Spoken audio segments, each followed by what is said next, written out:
Oi, meus amores do quinto ano, tudo bem? Em História hoje, nós vamos rever o capítulo 2, Marcos de Memória, página 141. Nós vamos dar uma revisada nesse conteúdo, assim como nós fizemos com os outros, para que haja uma melhor fixação.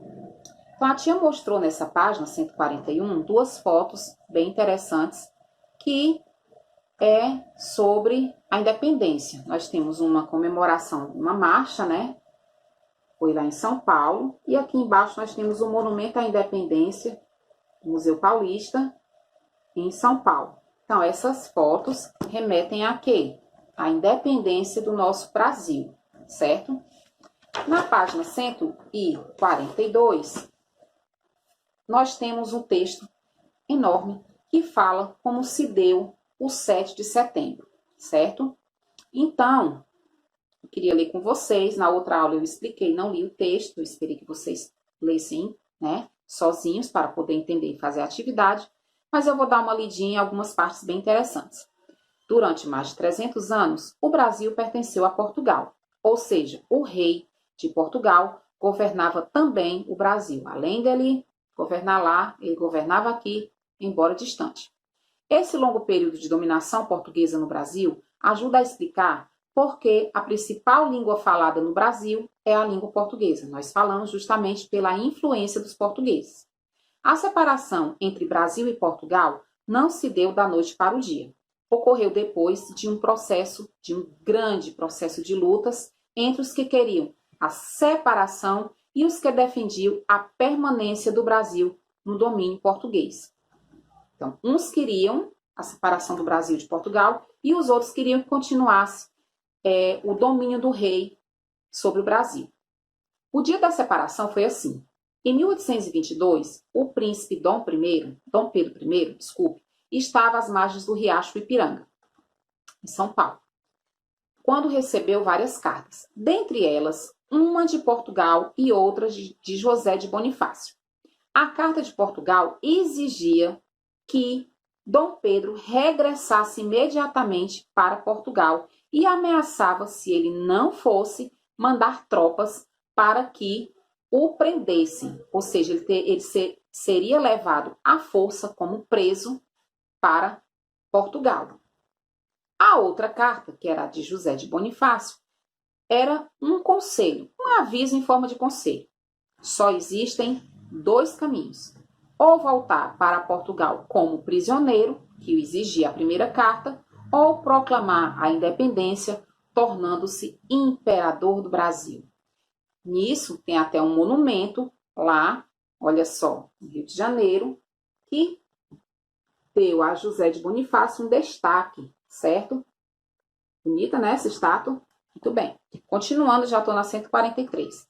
Depois de ler as cartas, Dom Pedro I decidiu separar o Brasil de Portugal. Contam que ele gritou independência ou morte no dia 7 de setembro de 1822. O fato ficou conhecido como o Grito do Ipiranga. Por quê? Porque ele gritou às margens, ou seja, pertinho, né, do riacho Ipiranga. O Brasil agora estava separado de Portugal, tinha um governo próprio e podia fazer as suas próprias leis. Lembra que na aula passada eu disse que o Brasil era governado pelas leis de Portugal? Pois é, a partir desse dia, ele deixou de ser governado por Portugal e passou a ser governado por Dom Pedro I, como primeiro imperador do Brasil, e leis feitas aqui. Vamos ver a aclamação de Dom Pedro. Os maiores beneficiários com essa separação do Brasil de Portugal foram os políticos de elite de São Paulo, Rio de Janeiro e Minas Gerais. Então, em 1822, esses grupos organizaram uma grande festa para aclamar o novo imperador do Brasil, né? Então, a data escolhida foi o dia 12 de outubro. Ele proclamou a independência no dia 7 de setembro, mas essa data foi a data da festa e também dia do aniversário de Dom Pedro. Então, nessa época aqui, essa data 12 de outubro era conhecida como a data mais importante para o Brasil, por ser a data da aclamação dele como imperador e por ser a data do seu aniversário. Mas depois isso mudou. Vamos para a página 144. Vamos ler o que aconteceu, o porquê que foi mudada essa data. Nos 3 primeiros meses, a contar de 1822, o 7 de setembro não tinha sido completamente aceito como o dia da independência do Brasil. A data mais importante da nação brasileira era o 12 de outubro, dia do aniversário e da aclamação de Dom Pedro pelo povo. Mas durante o seu reinado, que foi de 1822 a 1831, Dom Pedro adotou atitudes autoritárias e foi perdendo popularidade, ou seja, ele começou a ser um imperador muito rígido, ele tinha leis muito rígidas, em que a população começou a não aceitar. E ele foi perdendo todo aquele amor, toda aquela popularidade e respeito que a população tinha por ele. No final de seu governo, o imperador tinha poucos aliados e muitos adversários, pessoas que eram todas contra as ideias dele. Em 1830, com a intenção de enfraquecer o imperador e a data de seu aniversário, seus adversários promoveram uma grande festa para comemorar o 7 de setembro. Em 12 de outubro, os apoiadores de Dom Pedro I revidaram com outra comemoração, mais espetacular ainda e dando vivas ao imperador.